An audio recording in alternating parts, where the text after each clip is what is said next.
Hello everyone, I am Tathagato. I welcome all of you to my channel biology with brother. तो हम लोग basically ecosystem के बारे में काफ़ी डिटेल में डिस्कशन कर रहे थे और इकोसिस्टम के हम एनसीईआरटी के according 14.6 that is ecological succession तक पहुंच चुके हैं। आज हम लोग बेसिकली ये इकोलॉजिकल सक्सेशन के बारे में काफ़ी डिटेल में डिस्कस करते हुए चलेंगे, क्योंकि यहाँ से बहुत ज़्यादा अमाउंट ऑफ क्वेश्चन पूछे जाते हैं। इससे पहले हम लोग जो इकोलॉजिकल पिरामिड जो है उसके बारे में काफ़ी डिटेल में डिस्कशन किए थे, और उससे भी पहले हमने जो इकोसिस्टम का जो बेसिक यूनिट्स है, जैसे कि आपका प्रोडक्टिविटी, डिकम्पोजिशन, आपका न्यूट्रिएंट साइक्लिंग, एनर्जी फ्लो, इनके बारे में अच्छे से डिटेल में डिस्कशन किए थे। और पहले तो हम प्रोडक्टिविटी, डिकम्पोजिशन और एनर्जी फ्लो ये तीनों बहुत डिटेल में डिस्कशन ऑलरेडी कर लिए हैं। इसके बाद आपका सिर्फ ये इकोलॉजिकल सक्सेशन और आपका न्यूट्रिएंट साइक्लिंग, इन दोनों के बारे में हमारा डिस्कशन सिर्फ बाकी है, जो कि मैं कोशिश करूँगा कि इसी लेक्चर में निपट जाए। अगर नहीं हुआ तो अगले लेक्चर तक तो ये चैप्टर बिल्कुल आपका ख़त्म हो जाएगा। और हम लोग यहाँ पे आज जो पढ़ेंगे इकोलॉजिकल सक्सेशन, और ऑलरेडी आप लोगों को पता है कि मैं इस चैप्टर से जो कर रहा हूँ कि पहले से मैं आपके लिए अंडरलाइन करके ला रहा हूँ, जो हॉटस्पॉट है उनको मार्क करके ला रहा हूँ, ताकि आपका भी टाइम सेव हो और मेरा भी टाइम सेव हो। और उसके साथ साथ मैं आपको ज़्यादा डिटेल में कुछ कुछ भी चीज़ों को एक्सप्लेन कर पाऊँ, ताकि कोई टाइम का कॉन्स्टेंट ना रहे। तो चलिए हम लोग शुरू करते हैं इकोलॉजिकल सक्सेशन। पहले हमें जानना पड़ेगा कि इकोलॉजिकल सक्सेशन बेसिकली क्या है, और उससे भी पहले जानना पड़ेगा कि ये जो अर्थ फॉर्म हुआ, तो अर्थ जब फॉर्म हुआ उसके बाद उसमें लाइफ फॉर्म्स जो हुए थे वो कैसे बने थे। फिर उसमें जो आपका डिफरेंट टाइप ऑफ प्लांट जो लैंड में होगा, यानी टेरेस्ट्रियल जो प्लांट होगा, या फिर जो एक्वाटिक जो इकोसिस्टम है वो कैसे बने थे, इनके बारे में हमें पहले थोड़ा समझना पड़ेगा। तो उनको समझने से पहले हमें जानना पड़ेगा कि अर्थ कैसे फॉर्म हुआ। तो आप लोगों को पता है कि जो सन का एक छोटा सा पार्ट निकाल के ऐसे अर्थ बना था, जो कि बेसिकली एक लावा था। वो धीरे धीरे कूल डाउन होता गया, कूल डाउन होते होते बेसिकली एक पत्थर का गोला बन गया था। पहले एक आग का गोला था, फिर आग का गोला से वो क्या बन गया, आपका पत्थर का गोला। तो ये जो पत्थर का गोला जो बना, ये पत्थर का गोला ऐसा तो नहीं था कि पत्थर का गोले में ही हमारे जो अभी डिफरेंट टाइप ऑफ जो सॉइल्स हम लोग देखते हैं, जैसे कि आपका जो क्ले सॉइल, या फिर अगर डेजर्ट में अगर आपका सैंडी सॉइल, ऐसे जो डिफरेंट टाइप ऑफ जो सॉइल्स है, तो वो तो आपका प्रिमिटिव जो आपका पत्थर का गोला है उसमें तो बिल्कुल भी नहीं प्रेजेंट था। तो फिर धीरे धीरे कैसे ये सब डिफरेंट टाइप ऑफ सॉइल में ये फॉर्मेशन हुआ, ये बेसिकली हमें इकोलॉजिकल सक्सेशन के थ्रू पता चलेगा। और इसके साथ साथ इकोलॉजिकल सक्सेशन के थ्रू हमें ये भी पता चलेगा कि हमारा जो ये चेंजेस आ रहा है किसी भी एरिया पे, उस चेंजेस के साथ साथ उसमें कैसे कैसे जो डिफरेंट टाइप ऑफ ऑर्गेनिज्म उसमें इनहेबिट कर रहा है, उसका चेंजेस हो रहा है। इसके बारे में भी हमें काफ़ी डिटेल में इकोलॉजिकल सक्सेशन के थ्रू पता चलेगा। तो पहली बात तो ये है कि जो प्रिमिटिव अर्थ है उसमें पहला लाइफ फॉर्म कहाँ पे पहली बार तैयार हुआ था, ये तो आप लोगों को पता ही होगा कि वाटर बॉडीज़ में। अब आप लोग पूछेंगे कि वाटर बॉडी कहाँ पे था, कैसे बना। तो बेसिकली ये जो पत्थर का गोला है, इस गोले में कुछ ग्रूव्स लाइक चीज़ें थे, तो उनमें आपका बारिश का पानी जम गया, जम के वो लेक या फिर आपका कुछ पॉन्ड जैसा बन गया, और उसी में आपका जो है पहला लाइफ फॉर्म बना था। और आपको ऑलरेडी पता है कि प्रिमिटिव लाइफ में कोई ऑक्सीजन नहीं था, तो इसीलिए ही बेसिकली जो है आपका पानी में पहली जो लाइफ फॉर्म है वो बना था। इसके बाद जो है डिफरेंट टाइप ऑफ जो टेरेस्ट्रियल ऑर्गेनिज्म है, उनको रहने के लिए तो आपका मिट्टी चाहिए होगा। जैसे कि अगर आप प्लांट के बारे में सोचें, तो प्लांट तो अपना जो खुद का जो न्यूट्रिएंट्स है वो रूट के थ्रू मिट्टी से ही लेता है, तो मिट्टी का बनना काफ़ी ज़रूरी हो गया। तो ये मिट्टी का जो बनना है ये कुछ चीज़ों के कारण होता है। जैसे कि आपका जो बेयर रॉक है, जो कि अर्थ प्रिमिटिव टाइम पे था, तो उस बेयर रॉक में आपका कुछ लाइकेन लाइक कुछ ऑर्गेनिज्म थे जो कि उनमें ग्रो कर सकते थे। और लाइकेन जो है बेसिकली आपका यहाँ पे जिसको आप कहते हैं कि प्राइमरी सक्सेशन जो है, उस प्राइमरी सक्सेशन में आपका पहला जो पायोनियर कम्युनिटी आप कह सकते हैं, वो वहाँ पे लाइकेन होगा। तो लाइकेन क्या करता है कि ये जो पत्थर है, ये पत्थर को डाइजेस्ट कर लेता है। कैसे डाइजेस्ट कर लेता है, ये इस पत्थर को डिसॉल्व करने वाली जो कुछ एंजाइम्स प्रेजेंट होते हैं, तो इनको बेसिकली वो रिलीज़ करते हैं, और उनको रिलीज़ करने के साथ साथ आपका जो पत्थर है वो धीरे धीरे वो विदर होने लगता है, और धीरे धीरे उससे क्या होता है, एक सॉइल बनने की प्रक्रिया शुरू हो जाती है। और ऐसे ही नहीं कि एक लाइकेन अकेला पूरा सॉइल बना लेगा। और इसीलिए ये बेसिकली बहुत ही ज़्यादा टाइम कंज्यूमिंग प्रोसीड्योर है, क्योंकि आपका ये जो प्राइमरी सक्सेशन मैं यहाँ पे जो समझाने की कोशिश कर रहा हूँ वो आपका बेसिकली है प्राइमरी सक्सेशन, क्योंकि ये एकदम प्रिमिटिव अर्थ में जहाँ पे कोई लाइफ फॉर्म प्रेजेंट नहीं था, वहाँ पे एक बेयर रॉक पे आपका सॉइल फॉर्मेशन यानी जो लिविंग इकोसिस्टम है वो फॉर्मेशन की कोशिश कर रहा है। तो बेसिकली जो लाइकेन है वो लाइकेन आपका वो पत्थर को डिज़ोल्व करने वाली जो एंजाइम्स है उस एंजाइम को रिलीज़ करते हैं, और उस एंजाइम का रिलीज़ होते होते ही संग आपका जो है पत्थर डिज़ोल्व होना चालू हो जाता है, और डिज़ोल्व होते होते वो धीरे धीरे मिट्टी की तरफ बनना चालू होता है। और इसी समय ये जो लाइकेन है उसका तो एक लाइफ पीरियड होगा, तो वो मर जाएगा, और वो मरने के साथ साथ उसमें जो सॉइल जो आपका प्रिमिटिव सॉइल आप कह सकते हैं, बिल्कुल सॉइल तो अभी तक नहीं बना, उसमें क्या होता है ये कुछ ऑर्गेनिक मटेरियल प्रोवाइड भी कर देता है, क्योंकि ये मर जाता है, ये डिकम्पोज होके खुद का बॉडी का जो ऑर्गेनिक मटेरियल था वो वहाँ पे मिट्टी पे प्रोवाइड हो जाता है। और इसी के साथ साथ जो है ये मिट्टी का फर्टिलिटी धीरे धीरे बढ़ता रहता है, और ऐसे ही इसके बाद आपका हार्ब्स हो जाएगा, श्रब्स हो जाएगा, ऐसे ऐसे धीरे धीरे छोटे से बड़े बड़े की तरफ आपका जो है टेरेस्ट्रियल जो प्लांट्स हैं वो बढ़ता रहता है। और ऐसे ऐसे होते होते अल्टीमेटली आपका वहाँ पे एकदम अच्छे से जो आपका क्ले सॉयल यानी जिस सॉयल में आपका सबसे बेहतरीन कुछ भी चीज़ें आपका फार्म हो पाए, तो ऐसा सॉयल बन जाता है, और तब वहाँ पे क्या हो जाता है बेसिकली फॉरेस्ट हो जाता है। वहाँ पे जो फॉरेस्ट हो गया इसको आप क्या कहते हैं, इसको आप कहते हैं क्लाइमैक्स कम्युनिटी। और आपका पहला जो बेयर रॉक पे जो जन्मा था वो क्या था, वो आपका बेसिकली पायोनियर कम्युनिटी। और ये तो बेसिकली आप नॉर्मल इंग्लिश से ही समझ सकते हैं कि पायोनियर जो है वो कोई भी चीज़ को क्या पहली बार करता है। और क्लाइमैक्स जो है आप लोग सिनेमा तो देखे ही होंगे, किसी भी सिनेमा या मूवीज़ में जो है क्लाइमैक्स सीन के लिए हम लोग बहुत ज़्यादा वेट करते हैं, क्योंकि ये क्लाइमैक्स के बाद ही अल्टीमेटली ये मूवी का एंड होता है, और इसी में आपका ये आप बेसिकली फाइनल जो स्टेप है इसी को आप क्लाइमैक्स कहते हैं। और ये जो पायोनियर और क्लाइमैक्स के बीच में भी बहुत सारे जो, जैसे कि मैंने आपसे एग्जांपल दिया कि श्रब्स हो सकते हैं, स्क्रब्स हो सकते हैं, यहाँ तक कि अगर एक्वाटिक हो गया तो वहाँ पे मार्स मीडो हो सकते हैं। ऐसे ही जो बहुत सारे जो बीच के जो स्टेजेस आते हैं उनको आप क्या कहते हैं, सीरल कम्युनिटी या फिर सीरल स्टेज। ये काफ़ी इंपॉर्टेंट एक चीज़ है।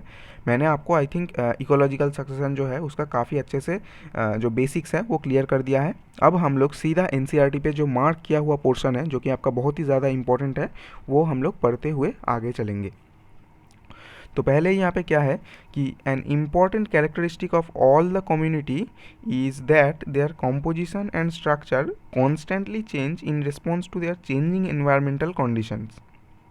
This change is orderly, sequential, parallel with the changes in the physical environment. यहाँ पे आपको बेसिक एक चीज़ जो इकोलॉजिकल सक्सेशन की आइडिया देने की कोशिश कर रहा है, लेकिन ये काफ़ी इंपॉर्टेंट चीज़ है कि ये जो कम्युनिटीज़ जो बन रहे हैं ये बेसिकली आपका डायनामिक है, ये किसी भी जगह पे स्टैटिक नहीं होता, वो चेंजिंग होते हैं। किसी भी जब भी आपका इन्वायरमेंटल कंडीशन चेंज होता है ये चेंज होते होते रहता है।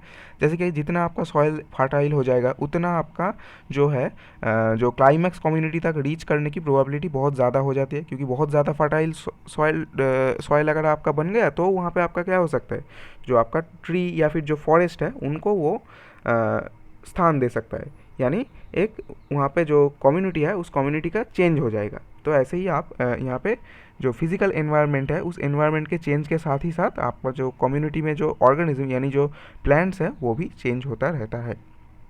This changes leads finally to a community that is near equilibrium with the environment and is called climax community. तो यहाँ पे एक काफ़ी इंपॉर्टेंट, ये आपका हॉटस्पॉट मैंने ऑलरेडी मार्क कर दिया है, यहाँ से क्वेश्चन ज़रूर पूछा जाएगा। तो बेसिकली क्या कह रहा है कि जो फिजिकल एनवायरनमेंट के साथ चेंजेस तो होता है लेकिन अप टू ए लिमिट, एक लिमिट के बाद वहाँ पे जो है फिजिकल एनवायरनमेंट के साथ काफ़ी ज़्यादा इक्विलिब्रियम पे आ जाता है। और इक्विलिब्रियम पे सभी चीज़ें आपका अल्टीमेटली इक्विलिब्रियम ही चाहता है। जैसे कि आप लोग पढ़ रहे हैं, आप क्यों पढ़ रहे हैं, क्योंकि आप लोग इक्विलिब्रियम में जाना चाहते हैं कि हाँ चलो मैंने नीट क्लियर कर लिया, फिर मैं अभी एक इक्विलिब्रियम में आ चुका हूँ कि हाँ अभी मैं एमबीबीएस की पढ़ाई कर पाऊँगा। ऐसा नहीं कि ये करूँ या वो करूँ, ऐसा कुछ नहीं। आप सिर्फ ही एमबीबीएस की पढ़ाई कर पाएंगे अगर आप नीट क्लियर करके कोई गवर्नमेंट मेडिकल कॉलेज में एमबीबीएस का सीट ले ले। तो ऐसा ही कोई भी आपका लाइफ में इक्विलिब्रियम चाहता है, स्टेबल यानी स्टेडी स्टेट जो आप कह सकते हैं। तो यहाँ पे भी जैसे ही आपका ये स्टेडी स्टेट जो है रीच हो जाता है, यानी क्लाइमैक्स कम्युनिटी रीच हो जाता है, उसके बाद जनरली कुछ ज़्यादा चेंजेस नहीं आते। काफ़ी इंपॉर्टेंट चीज़ है। और बेसिकली ये जो क्लाइमैक्स कम्युनिटी है, यही टर्म आपको काफ़ी इंपॉर्टेंट है, ये आपको याद रखना है। The gradual and fairly predictable changes in the species composition in a given area is called ecological succession।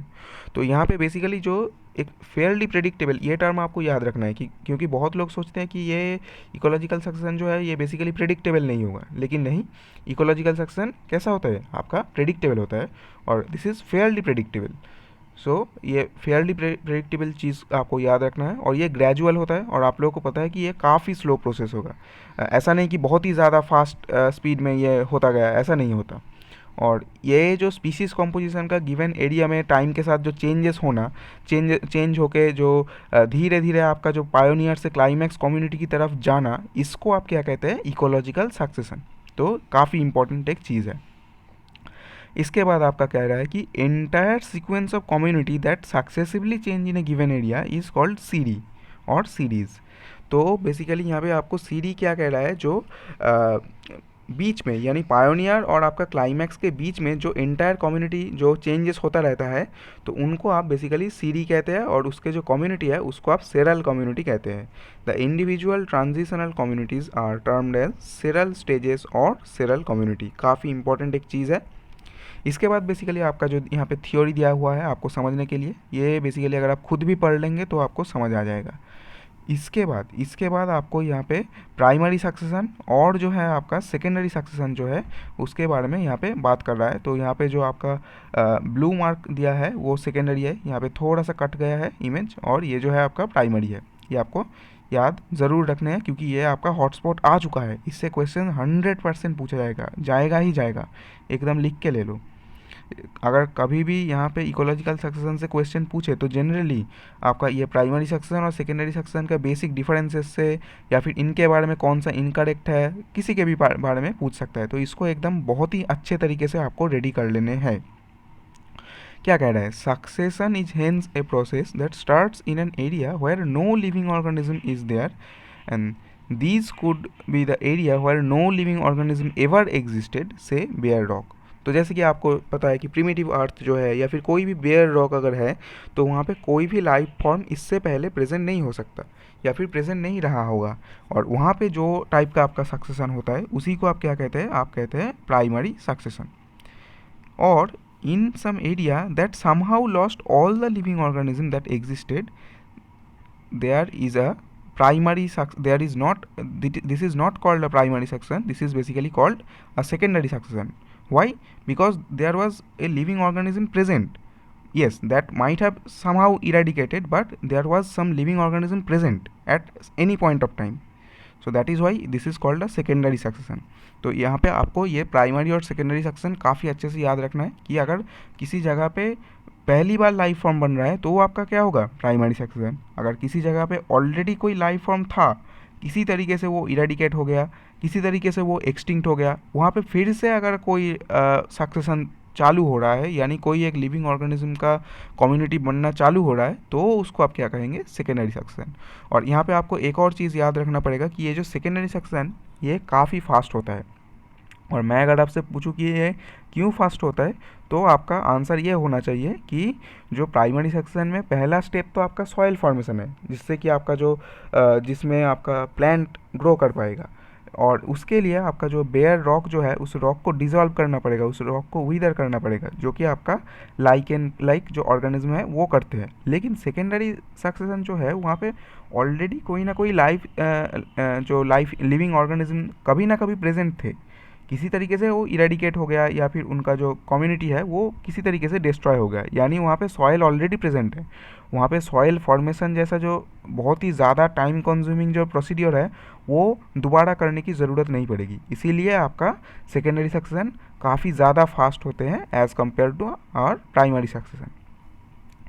Examples of area where primary succession occurs are newly cooled lava, bare rock, newly created pond और reservoir।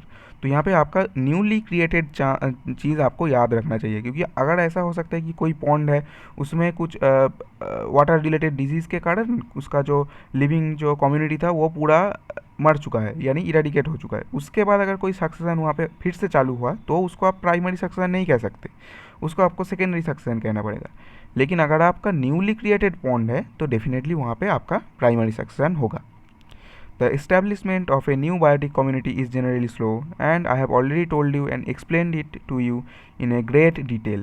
I hope you have understood all the concept I have told you regarding the speed of the secondary succession and primary succession. Okay?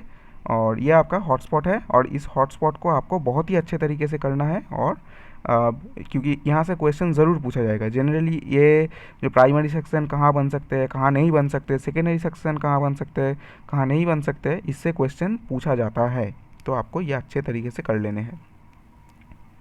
इसके बाद यहाँ पे आपका जो है hotspot फिर से आ चुका है, ऑलरेडी मैंने मार्क करके रखा है यहाँ पे। Secondary succession begins in an area where natural biotic community have been destroyed, such as abandoned farmland, burned or cut forest, land that have been flooded। तो आपका ऑलरेडी जैसे कि आपका कोई फ्लडेड लैंड अगर है तो वहाँ पे आपका ऑलरेडी कुछ ना कुछ लिविंग ऑर्गेनिज्म या फिर लिविंग कम्युनिटी प्रेजेंट था, किसी तरीके से वो इरेडिकेट हो गया, इसीलिए वहाँ पे अभी दोबारा सक्सेशन चालू हो रहा है, इसीलिए इसको आप सेकेंडरी सक्सेशन कहते हैं। Since some soil or sediment is present, secondary succession is faster than primary succession. I have already explained it to you. I hope I don't have to repeat the concept again to you.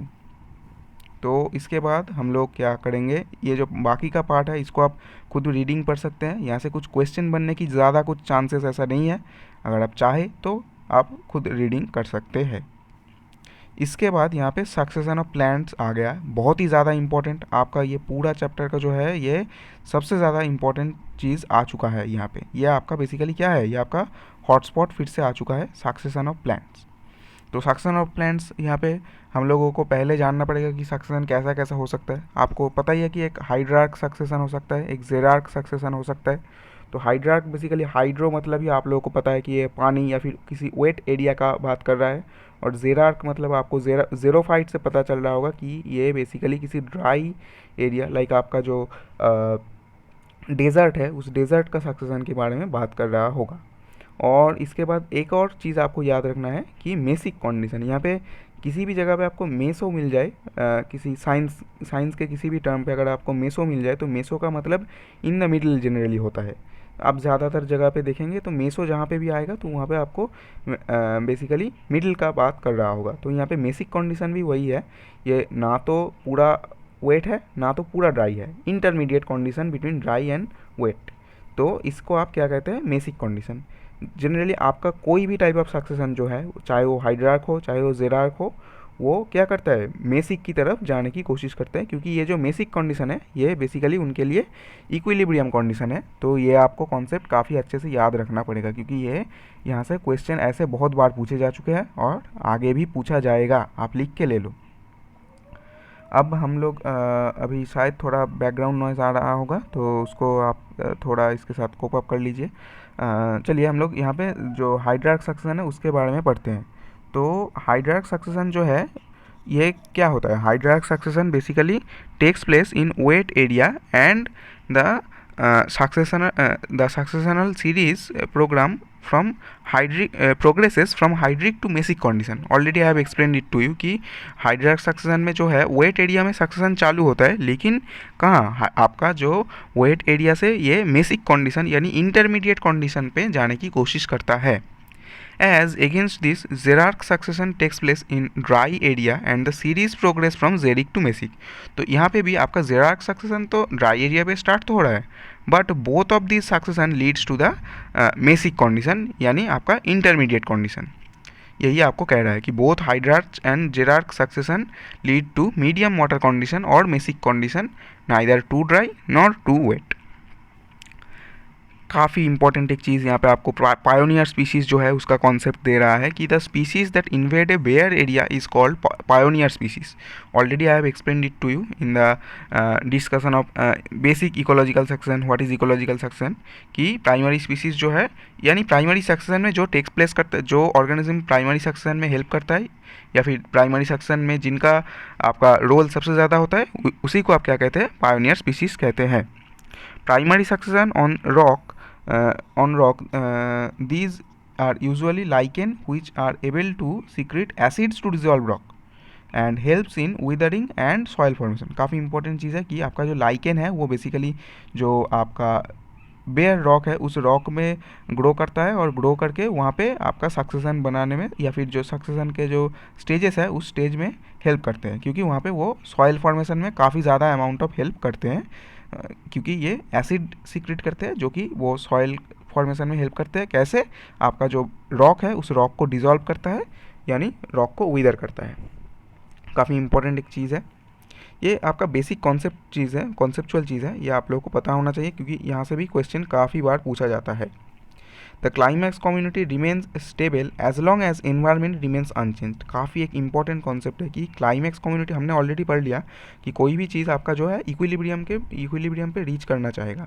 और आपका climax community जो है आपको पता होगा कि climax community already है कि ये एक इक्विलिब्रियम कंडीशन है. तो इक्विलिब्रियम कंडीशन में तो ये हर समय के लिए रह जाना चाहिए, ये तो एकदम फुल्ली स्टेबल हो चुका है. लेकिन ऐसा नहीं है, क्योंकि ये इक्विलिब्रियम पे तब तक रहेगा जब तक ये जो एक्सटर्नल जो फिजिकल एनवायरनमेंट है वो अनचेंज रहेगा. क्योंकि हमने ऑलरेडी ये पढ़ चुका है, हमने ऑलरेडी ये पढ़े हैं कि ये जो आपका इकोलॉजिकल सक्सेशन है ये बेसिकली जो फिजिकल एनवायरनमेंट है उसके जो चेंजेस के कारण भी यहाँ पे चेंजेस हो सकते हैं. तो इसीलिए ये चीज़ इंपॉर्टेंट है कि क्लाइमैक्स कम्युनिटी तब तक ही स्टेबल है जब तक वो environment remains unchanged. With time, the xerophytic habitat gets converted into mesophytic one. We already know this. In primary succession in water, the pioneer species are small phytoplankton. यहाँ पे ये आपका बहुत ही ज़्यादा इंपॉर्टेंट है, एक हॉटस्पॉट आप मार्क कर सकते हैं कि आपका किसके बाद क्या जो आपका हाइड्रार्क सक्सेशन जो है, हाइड्रार्क सक्सेशन आप कह सकते हैं. तो वहाँ पे किसके बाद क्या क्या ऑर्गेनिज्म आता है ये ऑर्डर आई थिंक आपसे पूछा जा सकता है, क्योंकि ये काफ़ी इंपॉर्टेंट एक चीज़ है. और एक ऑर्डरली आपको अगर पूछा जाएगा तो आप बेसिकली एक हल्का सा अगर आप कॉन्सेप्ट समझ लेंगे तो आप उसको ऑप्शन एलिमिनेशन से भी कर सकते हैं. तो पहले तो आपका प्रोड्यूसर बनना पड़ेगा. तो प्रोड्यूसर आपका पता है कि एक्वाटिक इकोसिस्टम में बेसिकली फाइटोप्लैंक्टन ही हो सकते हैं. इसके बाद आपका आएगा रूटेड सबमर्ज्ड प्लांट, फिर रूटेड फ्लोटिंग एंजियोस्पर्म, फिर फ्री फ्लोटिंग प्लांट, फिर रीड स्वैम्प, फिर मार्स मेडो, फिर स्क्रैप, फिर फाइनली ट्री. तो एक क्लाइमैक्स कम्युनिटी जो है वो बेसिकली फॉरेस्ट हो जाएगा. तो इसको आप ऐसे याद रख सकते हैं कि जो आपका पहला जो पायोनियर है वो बेसिकली आपको पायोनियर हमेशा आपका प्रोड्यूसर होना चाहिए. तो वाटर जो यानी एक्वाटिक जो इकोसिस्टम है वहाँ पे आप लोगों को पता है कि प्रोड्यूसर फाइटोप्लैंक्टन ही हो सकता है. उसके बाद आप तो एकदम जो फाइटोप्लैंक्टन तो है ठीक है, इसके बाद आप सीधा पानी के ऊपर मत आ जाइए, आप नीचे पानी के अंदर का जो पार्ट है उसके बारे में डिस्कस कीजिए. तो पानी के अंदर अगर होगा तो सबमर्ज होगा, इसीलिए आपका आ जाएगा रूटेड सबमर्ज. फिर आपका पानी अभी तक तो आप पानी के अंदर थे, सबमर्ज थे, अब आप पानी के ऊपर थोड़ा तैर सकते हैं, यानी आप क्या हो जाएंगे? रूटेड फ्लोटिंग प्लांट यानी रूटेड फ्लोटिंग सब एंजियोस्पर्म हो सकता है. फिर आपका क्या होगा? यहाँ पे रूटेड मतलब आपको एक चीज़ याद रखना है कि इसका रूट एकदम पानी के जो नीचे वाला पार्ट है वहाँ पे है, हालांकि ये फ्लोट कर सकता है. इसके बाद अभी तक तो आप रूटेड थे, अब उस रूट को छुड़ा लीजिए, मतलब आप क्या हो जाएंगे? Free floating plant. फिर अल्टीमेटली ये जो बाकी का पार्ट है ये तो आप लोगों को याद हो जाना चाहिए कि फिर रीड स्वैम्प आ जाएगा, फिर मार्स मेडो, फिर स्क्रब और फाइनली आपका ट्री यानी फॉरेस्ट हो जाएगा.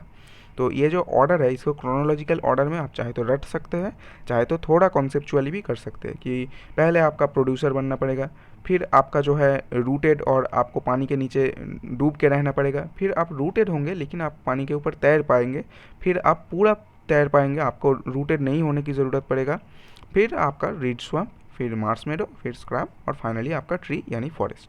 काफ़ी इंपॉर्टेंट चीज़ है, मैंने आपको 2 बार रिपीट भी कर लिया और आई थिंक अब तक तो आप लोगों को ये समझ आ चुका होगा. The secondary succession of a species that invades depends on the condition of soil, availability of water, the environment and also seed और प्रोपाग्यूल्स प्रेजेंट. ये बेसिक आपका चीज़ है कि सेकेंडरी सक्सेशन जो होगा उस किस किस चीज़ के ऊपर डिपेंड करेगा, बेसिकली कितना amount of soil already present है। वो अगर काफ़ी ज़्यादा अमाउंट में प्रेजेंट है तो आपका सेकेंडरी सक्सेशन काफ़ी फास्ट हो सकता है, और अगर आपका कम प्रेजेंट है तो फिर से बाकी का जो रिमेनिंग सॉइल है उसको बनाने की ज़रूरत पड़ जाएगा। ऐसे ही आप इनके थ्रू आइडिया कर सकते हैं, या फिर जो फिजिकल जो एक्सटर्नल इन्वायरमेंट है, क्योंकि इन्वायरमेंट सबसे ज़्यादा इंपॉर्टेंट यहाँ पे चीज़ है कि इन्वायरमेंट के ऊपर हर चीज़ डिपेंड कर रहा है, यहाँ तक कि जो आपका क्लाइमैक्स है यानी फाइनल जो स्टेबल इक्विलिब्रियम कंडीशन जो है वो भी आपका एक्सटर्नल जो फिजिकल इन्वायरमेंट है उसके ऊपर डिपेंड कर रहा है। वो अगर चेंज हो जाएगा तो आपका क्लाइमैक्स कम्युनिटी भी चेंज हो सकता है, इसलिए ये इन्वायरमेंट जो है काफ़ी इंपॉर्टेंट है। आई थिंक मैंने आपको इस चीज़ को काफ़ी अच्छे से समझा दिया। ये आपका बेसिकली जो है एनसीईआरटी का डायग्राम है। यहाँ पे बेसिकली आपको जो हाइड्रार्क जो सक्सेशन है उसको क्रोनोलॉजिकल ऑर्डर में समझाया गया है। इसको मैंने आपको ऑलरेडी काफ़ी अच्छे से बोल दिया है कि पहले आपको क्या होना पड़ेगा, फाइटोप्लैंक्टन होना पड़ेगा, क्योंकि प्रोड्यूसर पहला आपका जो है पायोनियर बनता है, फिर आपका रूटेड सबमर्ज्ड होगा, फिर आपका क्या हो जाएगा, आपका रूटेड होगा लेकिन आपका वो सबमर्ज्ड होगा लेकिन वो फ्री फ्लोटिंग होगा, submerged free floating plant stage. और उसके बाद क्या आपका आ जाएगा, आपका आ जाएगा रीड स्वम्प। यहाँ पे जो बेसिकली आपको सबमर्ज फ्री फ्लोटिंग कह रहा है वही आपका थ्योरी में क्या लिखा था, आपका पहले तो सबमर्ज स्टेज मतलब आपका रूटेड सबमर्ज, फिर आपका रूटेड फ्री फ्लोटिंग होगा। और यहाँ पे बेसिकली एक चीज़ आपका डायग्राम पे मिस कर गया है, जो कि आपको एनसीईआरटी के थ्योरी में यहाँ पे ऑलरेडी दिया गया था कि रूटेड फ्लोटिंग के बाद एकदम फ्री फ्लोटिंग होना पड़ेगा, फिर आपका अल्टीमेटली ये रीड स्वैम्प, फिर मार्श मेडो, फिर आपका स्क्रब और अल्टीमेटली ये फॉरेस्ट, जो कि आपका बेसिकली क्लाइमैक्स कम्युनिटी है। आई थिंक आप लोगों को ये समझ आ चुका होगा, क्योंकि डायग्राम को भी आपको देख के रखना पड़ेगा, क्योंकि डायग्राम पे भी क्वेश्चन अभी बनते हैं। Another important fact is to understand that all succession, whether taking place in water or land, proceeds to a similar climax community, that is the mesic one. ये I have आपको मैंने already समझा दिया है कि सभी जहाँ पे भी आपका कोई भी सक्सेशन हो रहा है तो वो आपका मेसिक या फिर मेसोफाइटिक जो है यानी इंटरमीडिएट कंडीशन की तरफ जाना चाहता है, जो कि एक इक्विलिब्रियम कंडीशन आपको डिनोट करता है। ये हमने इसी के साथ साथ आपका जो इकोलॉजिकल सक्सेशन है वो हमने ख़त्म कर लिया। इसके बाद आपका आ चुका है न्यूट्रिएंट साइक्लिंग, और मैंने आपसे कहा था कि न्यूट्रिएंट साइक्लिंग ही हमारा जो इकोसिस्टम का आखिरी जो बेसिक यूनिट है, और इसके साथ साथ ही हमारा ये चैप्टर भी हम ख़त्म कर लेंगे। आई थिंक मैं ये जो न्यूट्रिएंट साइक्लिंग है इस न्यूट्रिएंट साइक्लिंग को इसी लेक्चर में कवर अप करने की कोशिश करूँगा। इससे क्या हो सकता है कि थोड़ा लेक्चर आपका लंबा हो सकता है, लेकिन आपको ये एक ही साथ पढ़ लेना चाहिए, क्योंकि अगर आप एक ही साथ पढ़ लेंगे तो आपका ओवरऑल लेक्चर का नंबर काफ़ी कम रहेगा। ये आई थिंक मेरा 3rd लेक्चर है इस इकोसिस्टम चैप्टर का।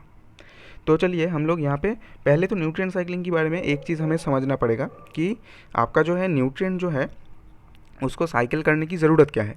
तो जैसे कि आप लोगों को पता है कि एनर्जी या फिर आपका जो सॉइल में कुछ भी न्यूट्रिएंट एलिमेंट ये सब प्रेजेंट है, ये बेसिकली आपका एकदम वो डिस्ट्रॉय नहीं हो सकते, एक फॉर्म से दूसरी फॉर्म में कन्वर्ट हो सकते हैं।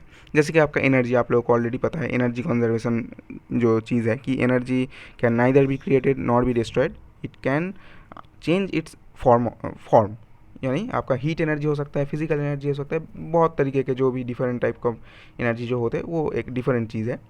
तो यहाँ पे भी न्यूट्रिएंट का भी सेम चीज़ है कि न्यूट्रिएंट क्या होता है, साइकिल के थ्रू आपका घूमता रहता है। कभी आप अगर आप सल्फ़र के बारे में बात करें तो सल्फ़र आपका एज सच सल्फ़र जो एलिमेंट है उसकी तरफ भी रह सकता है, यहाँ पर वो SO2 यानी सल्फ़र डाइऑक्साइड के फॉर्म पे भी रह सकता है। इसके बाद वो अगर पानी के साथ मिक्स हो जाए तो वो H2SO4 के फॉर्म पे भी रह सकता है, और वो एसिड रेन कॉज करके फिर से वो आपका जो है सॉइल पे वो आपका सल्फ़र आ जाएगा। तो ऐसे ही ये साइक्लिकल चेंजेस होते रहते हैं, जिसमें कि एक फॉर्म दूसरे फॉर्म में कन्वर्ट होते हैं लेकिन टोटल अमाउंट सेम रहता है। तो यही आपका बेसिकली न्यूट्रिएंट साइक्लिंग है। और हमारे सिलेबस में जो है न्यूट्रिएंट जो साइकिल है तो साइकिल 2 तरीके के हैं, एक गैसियस एक सेडिमेंटरी। यहाँ पे आपको एक चीज़ याद रखना पड़ेगा, जो गैसियस है उनके बेसिकली जो रिजर्वायर होते हैं तो वो एयर होते हैं यानी एटमॉस्फेयर होते हैं, और जो सेडिमेंटरी होते हैं उनका जो रिजर्वायर होते हैं वो रॉक्स सॉइल्स ये सब होते हैं। जनरली रॉक होते हैं, उस रॉक के विदरिंग के थ्रू वो सॉइल में आ जाते हैं। तो ये आपका बेसिकली दो तरीके के हैं। और आपका सेडिमेंटरी जो साइकिल है उसका बेसिकली आपका एग्जांपल क्या होगा, आपका सल्फर हो जाएगा, फॉस्फोरस साइकिल हो जाएगा, और आपका जो गैसियस है उसका नाइट्रोजन हो जाएगा, कार्बन साइकिल हो जाएगा। और आप लोगों को पता है कि नाइट्रोजन साइकिल हम लोग जनरली वो मिनरल न्यूट्रिशन जो चैप्टर है क्लास 11th का, तो वहाँ पे हम लोग डिस्कस कर लेते हैं, इसीलिए इस चैप्टर पे हम लोग कार्बन साइकिल पे ही ज़्यादा ध्यान देते हैं। और आपका जो सेडिमेंटरी साइकिल है, सेडिमेंटरी साइकिल में हम लोग यहाँ पे आपका फॉस्फोरस साइकिल में ज़्यादा ध्यान देते हैं, क्योंकि फॉस्फोरस काफ़ी इंपॉर्टेंट एक एलिमेंट है, हमारे लिविंग सिस्टम में भी इसका बहुत ज़्यादा इंपॉर्टेंस होते हैं। तो चलिए अब हम लोग सीधा जो हॉटस्पॉट ऑलरेडी मार्क किया हुआ है उसको देखते हैं और समझने की कोशिश करते हैं कि एनसीईआरटी कहना क्या चाहता है। पहले ही आपका हॉटस्पॉट आ चुका है स्टैंडिंग स्टेट का डेफिनेशन। यहाँ पे काफ़ी सारे लोग स्टैंडिंग क्रॉप और स्टैंडिंग स्टेट में कन्फ्यूज़ कर लेते हैं, तो आप लोग इसको एक छोटा सा ट्रिक के थ्रू याद रख सकते हैं कि स्टैंडिंग क्रॉप वहाँ पे जो होता है basically amount of living material present at any certain area at A given point of time.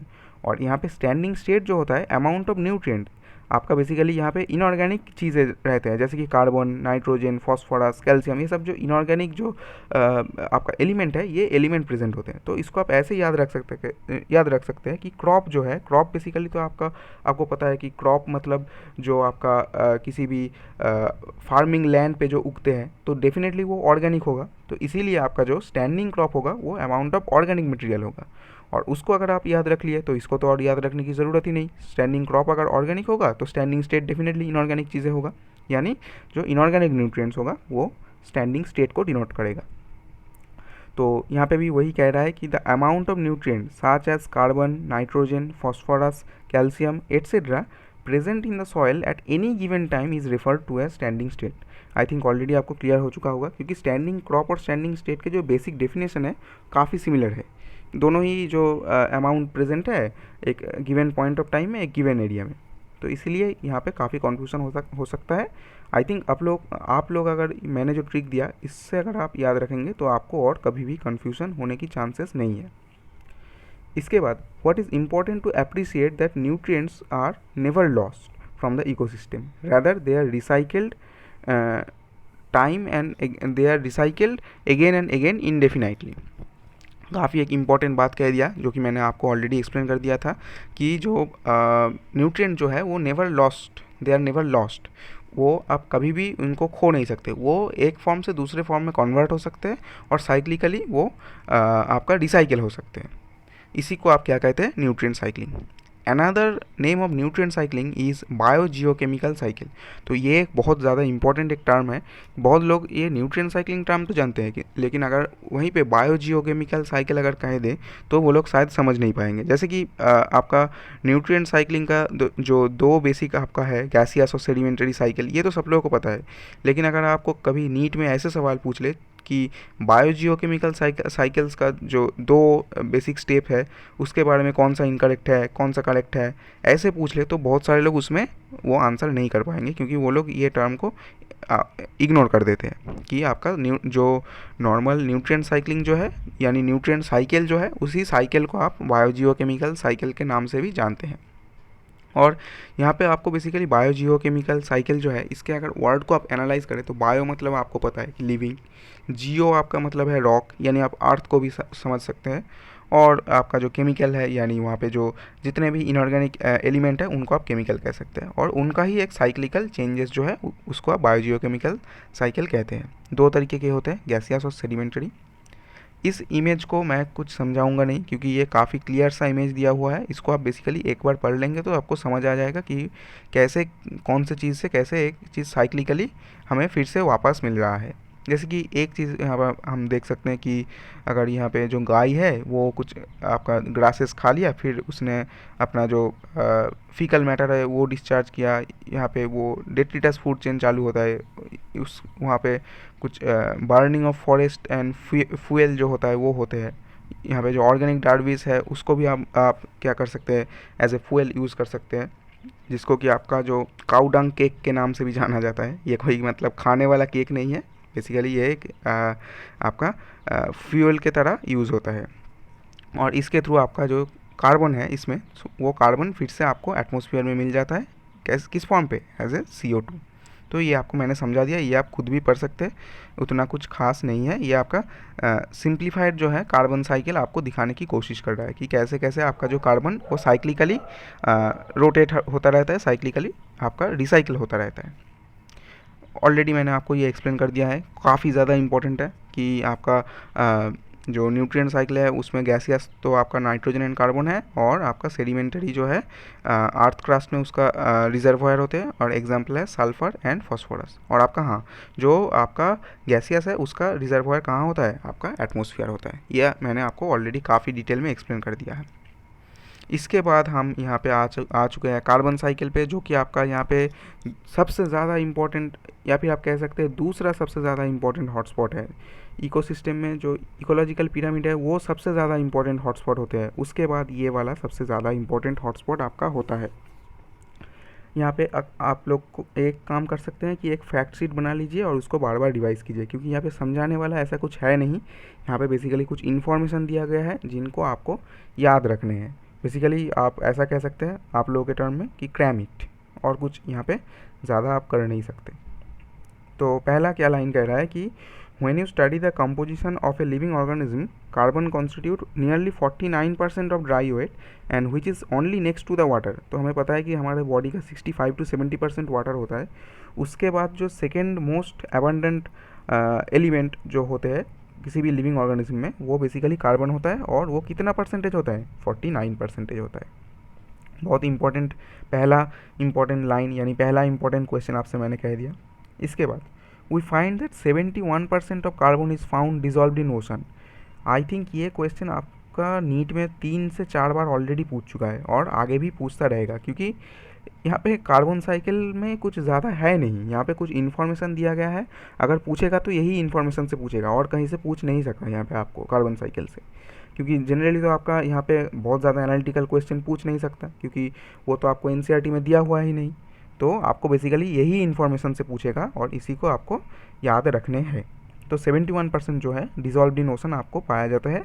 This oceanic reservoir regulates the amount of carbon dioxide in the atmosphere. तो ये आपको यहाँ पे ये जो एग्जाम्पल यहाँ पे जो डायग्राम दिया हुआ है, यहाँ पे भी वही आपको समझाने की कोशिश कर रहा है, और उसी को यहाँ पे थ्योरी पे लिखा है कि आपका जो ओशन जो है सबसे लार्जेस्ट रिजर्वॉयर ऑफ कार्बन आप कह सकते हैं, क्योंकि 71% वहीं पे होते हैं। तो इसीलिए ये बेसिकली आपका कार्बन डाइऑक्साइड का जो एटमॉस्फेयर में अमाउंट होगा उसको रेगुलेट कर सकता है। Atmosphere only contains about 1% of total global carbon. तो एक और इम्पॉर्टेंट चीज़ आ गया, कुछ समझाने वाला तो है नहीं कि एटमॉस्फेयर में क्यों 1% हो सकता है होता है, ये तो मैं बताने वाला कैसे बता पाऊँगा, कोई भी बता नहीं पाएगा। ये आपको याद ही करने हैं कि एटमॉस्फेयर में बेसिकली 1% ग्लोबल कार्बन रहता है।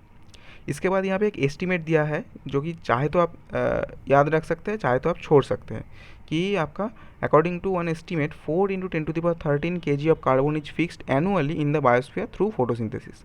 यहाँ पे बेसिकली आपको एक एग्जाम्पलीफाई करने के लिए ये फिगर दे रहा है, चाहे तो याद रख सकते हैं, चाहे तो छोड़ भी सकते हैं। ए considerable amount of carbon returns to the atmosphere are CO2 and through respiratory activity of the producer and consumer। हमें पता है कि CO2 जो एटमॉस्फेयर में आते हैं उसमें considerable amount कैसे होता है, जो CO2 हम लिविंग ऑर्गेनिज्म रिलीज़ करते हैं रेस्पिरेटरी एक्टिविटी के थ्रू।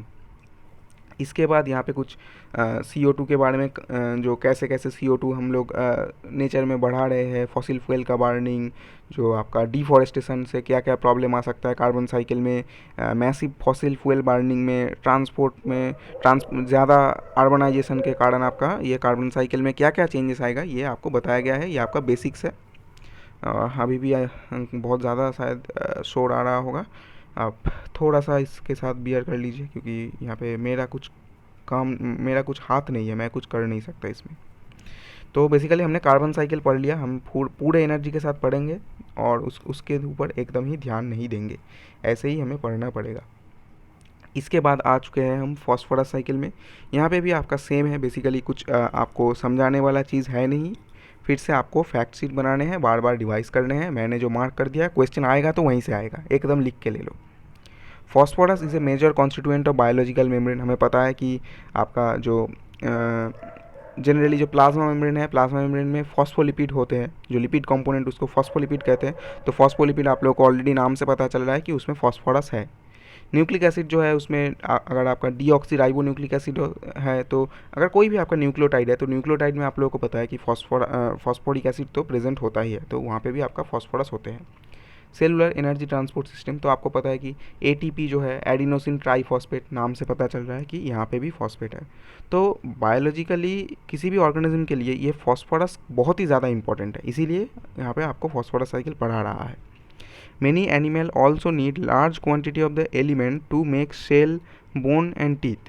तो आप लोगों को पता है कि हमारे जो टीथ होते हैं वो भी आपका उसमें फॉस्फोरस का काफ़ी ज़्यादा अमाउंट होते हैं, और जो आपका मोलास्क है उसमें जो सेल होते हैं आपका, उस सेल बनाने के लिए भी उनमें फॉस्फोरस की ज़रूरत पड़ती है। बेसिकली वो आपका कैल्केरियस सेल होते हैं, कैल्शियम का ज़्यादा ज़रूरत पड़ता है, लेकिन फॉस्फोरस का भी ज़रूरत पड़ता है। The natural reservoir of phosphorus is rock, हमें पता है क्योंकि ये सेडिमेंटरी बायोजियोकेमिकल साइकिल है, तो इसका आपका रिजर्वायर हो जाएगा अर्थ क्रस्ट या फिर rock. Which contents phosphorus in the form of phosphate, ये बहुत ज़्यादा इंपॉर्टेंट है कि फॉस्फोरस किस फॉर्म में वहाँ पे प्रेजेंट होता है, वो बेसिकली आपको फॉस्फेट फॉर्म में प्रेजेंट होता है, ये आपको याद रखना है। केमिस्ट्री लाइक लग रहा होगा लेकिन आपको याद रखना है। Unlike carbon cycle there is no respiratory release in the atmosphere, बहुत ज़्यादा इंपॉर्टेंट एक लाइन है कि आपका जो कार्बन साइकिल है उसमें CO2 जो रेस्पिरेटरी लॉस के थ्रू वहाँ पे रिलीज़ हो रहा है, जो कि आपका गैसियस फॉर्म में हो रहा है, लेकिन यहाँ पे कोई भी ऐसा रेस्पिरेटरी लॉस नहीं है, ये काफ़ी इंपॉर्टेंट चीज़ है। इसके बाद ये बीच में जो चीज़ दिया हुआ है वो आप बेसिकली एक बार रीड कर लेंगे तो आपको समझ आ जाएगा। यहाँ पे आपको काफ़ी ज़्यादा इंपॉर्टेंट डिफरेंसेस दिया हुआ है, मैंने ऑलरेडी यहाँ पे NCERT पे भी मार्क कर दिया है कि आपका जो फॉस्फोरस साइकिल और कार्बन साइकिल के बीच में कुछ डिफरेंशिएट कर रहा है। पढ़ लेते हैं हम लोग कि the other two major and important difference between the carbon and phosphorus cycle are, firstly, atmospheric input of phosphorus through rainfall are much smaller than carbon input, and secondly, the gaseous exchange of phosphorus between organism and environment are negligible। हमें पता है कि ये इसका कोई gaseous exchange हो नहीं सकता। और इसी के साथ आप लोगों को बधाई हो कि हमने ख़त्म कर लिया है न्यूट्रिएंट साइक्लिंग। और यहाँ पे ये जो डायग्राम दिया हुआ है ये काफ़ी इंपॉर्टेंट डायग्राम है, इसको आई थिंक समझाने की कुछ चीज़ है नहीं कि आपका जो रॉक है उसका विदरिंग के थ्रू आपका सॉइल में या आपका फॉस्फोरस आ जाएगा, ये फिर बेसिकली फॉस्फोरस साइकिल है। उस फॉस्फोरस को प्रोड्यूसर अपटेक कर लेगा, उस प्रोड्यूसर जब मर जाएगा तो वहाँ पे जो लीटर फॉल जो होगा वहाँ पे डेट्रिटस होगा, डेट्रिटस का अगर डिकम्पोजिशन हो गया तो फिर से वो सॉइल पे आपका फॉस्फोरस वापस आ रहा है, या फिर अगर प्रोड्यूसर से कंज्यूमर की तरफ जा रहा है तो फिर से वो कंज्यूमर अगर मर जाएगा तो वो डेट्रिटस में कन्वर्ट होगा, और उससे डिकम्पोजिशन के थ्रू फिर से आपका जो है ये साइकिल कंप्लीट हो रहा है, यानी आपका सॉइल में आ रहा है। तो ये साइकिल आपको बेसिकली यहाँ पे कुछ चीज़ें गायब करके आपसे पूछ सकता है कि यहाँ पे कौन होना चाहिए क्या नहीं होना चाहिए, फिर भी वो आई डोंट थिंक ऐसा कुछ क्वेश्चन आपका आने का, नीट में एटलीस्ट आने का चांसेस है, मॉक टेस्ट में ज़रूर आ सकता है। हम लोग आ चुके हैं एकदम आखिरी वाले पार्ट पे, जो कि है इकोसिस्टम सर्विसेज। तो यहाँ पे बेसिकली आपको समझना पड़ेगा कि हम जो इकोसिस्टम में रह रहे हैं तो इकोसिस्टम हमें बहुत कुछ प्रोवाइड करते हैं और फ्री ऑफ कॉस्ट प्रोवाइड करते हैं। जैसे कि आप लोगों को पता है कि आपका जो प्लांट्स है, प्लांट आपको फ्री ऑफ कॉस्ट आपको पूरा, आप अगर 80 साल जिए तो 80 साल में से ज़्यादा ज़्यादातर समय आप जो नेचर में प्लांट जो ऑक्सीजन प्रोवाइड करते हैं उसी ऑक्सीजन के थ्रू जीते हैं। हाँ, ऐसा हो सकता है कि कुछ समय आप कुछ ज़्यादा अगर बीमारी हो गया, चलो हॉस्पिटल में कुछ आर्टिफिशियल जो ऑक्सीजन होते हैं ऑक्सीजन सिलेंडर के थ्रू हम सर्वाइव कर रहे हैं, लेकिन आप उसका 99% जो टाइम है पूरे लाइफ पीरियड का, वो आप जो नेचर में जो ऑक्सीजन मिलते हैं, जो कि आपको प्लांट से मिलते हैं, फ्री ऑफ कॉस्ट मिलते हैं, उसके थ्रू सर्वाइव कर रहे हैं। इसके अलावा भी आपका जो न्यूट्रिएंट साइक्लिंग में प्लांट का कितना ज़्यादा अमाउंट ऑफ रोल है, इसके साथ साथ आपका सॉइल फॉर्मेशन में, जैसे कि आपका जो लेगुमिनस प्लांट है वो आपका सॉइल का नाइट्रोजन का क्वांटिटी बढ़ाता है, यानी सॉइल को ज़्यादा फर्टाइल बनाते हैं।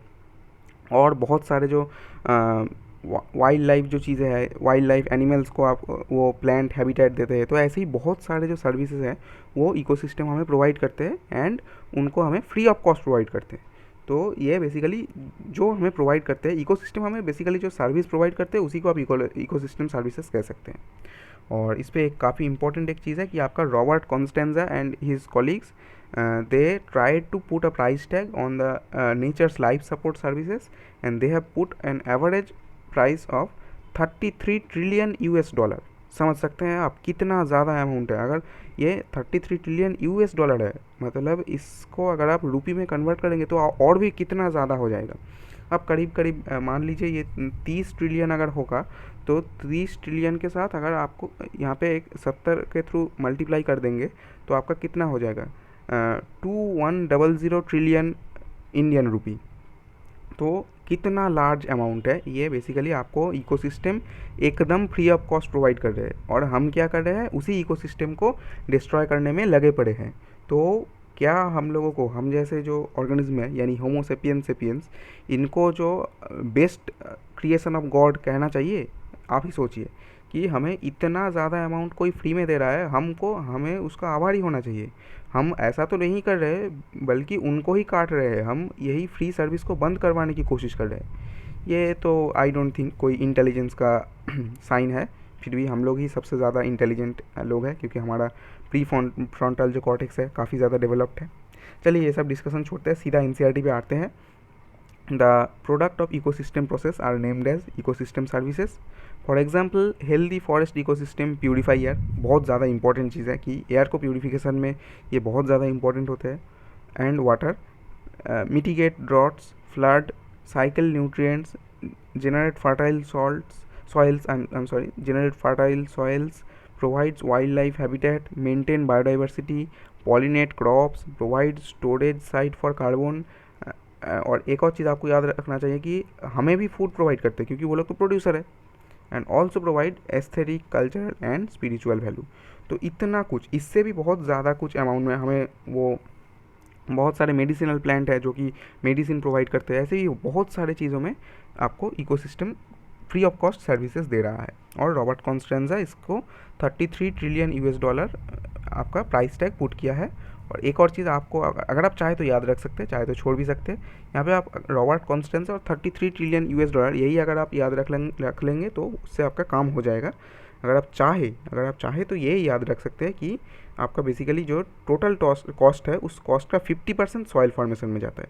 इससे आप ये चीज़ समझ सकते हैं कि सॉइल फॉर्मेशन कितना ज़्यादा टाइम कंज्यूमिंग, कितना ज़्यादा कॉस्टली प्रोसेस है, और ये हमें फ्री ऑफ कॉस्ट मिल चुका है। यानी 33 ट्रिलियन का भी आपका आधा, यानी 16.5 ट्रिलियन जो यूएस डॉलर है वो आपका सॉइल फॉर्मेशन में खर्च होते हैं। और इसके बाद कुछ इन्फॉर्मेशन दिया हुआ है जिसको कि आप अगर एक बार रीड कर लेंगे तो ही आपके लिए काम चल जाएगा। बेसिकली यहाँ पे रॉबर्ट कॉन्स्टेंजा और 33 ट्रिलियन है, आप याद रखिए। और क्या क्या सर्विस प्रोवाइड करते हैं ये आप याद रख लीजिए। ये आप लोगों को याद भी रखने की ज़रूरत नहीं है, आई थिंक आप लोगों को समझ आ रहा होगा। वहाँ पे अगर ज़्यादा से ज़्यादा अगर क्वेश्चन इकोसिस्टम सर्विसेज से पूछे तो ऐसा पूछ सकता है कि which of the following is not among ecosystem services provided by the ecosystem और प्लांट। और अगर इससे अलावा अगर कुछ पूछे तो वो रॉबर्ट कॉन्स्टेंजा वाला पूछ लेगा कितना प्राइस टैग पुट किया है। और इसी के साथ हमारा हो जाता है इकोसिस्टम जो चैप्टर है उसका एकदम finish with detailed explanation and detail conceptual understanding. ये हमने 3 ही लेक्चर में एकदम ख़त्म कर लिया है। इसके बाद हम लोग प्रीवियस ईयर्स क्वेश्चन करेंगे, और आप लोग भी किसी भी अगर आप बुक से या फिर ऑनलाइन किसी कोई ऐप से अगर क्वेश्चन प्रैक्टिस कर रहे हैं तो ज़रूर क्वेश्चन प्रैक्टिस कर लीजिएगा अच्छे से। इसके बाद हम लोग प्रीवियस ईयर्स को क्वेश्चन को डिस्कस करेंगे, और उसके साथ साथ मैं आपको दिखा दूंगा कि मैंने जो हॉटस्पॉट मार्क करवाया है प्रीवियस ईयर्स में भी वहीं से क्वेश्चन आया है और आगे भी वहीं से पूछा जाएगा। ये आपको मेरी गारंटी है। पहले ही लेक्चर से था इकोलॉजी का कि अगर आप मेरे साथ पूरा इकोलॉजी पढ़ लेंगे तो आपको इकोलॉजी काफ़ी आसान हो जाएगा, बोरिंग बिल्कुल नहीं लगेगा, और आप full out of full score कर लेंगे इकोलॉजी पे। ठीक है, तो इसी के साथ मैं ये लेक्चर को करूँगा फिनिश। इसके बाद हम लोग मिलते हैं एकदम प्रीवियस ईयर्स क्वेश्चन एनालिसिस के साथ, यानी प्रीवियस ईयर्स क्वेश्चन जो हम लोग सॉल्व करेंगे एक साथ। और तब तक के लिए आप लोग पढ़ाई करते रहें। All the very best. और चैनल को ज़रूर सब्सक्राइब कीजिए, अपने दोस्तों के साथ ज़रूर शेयर कीजिए। Thank you very much for your time.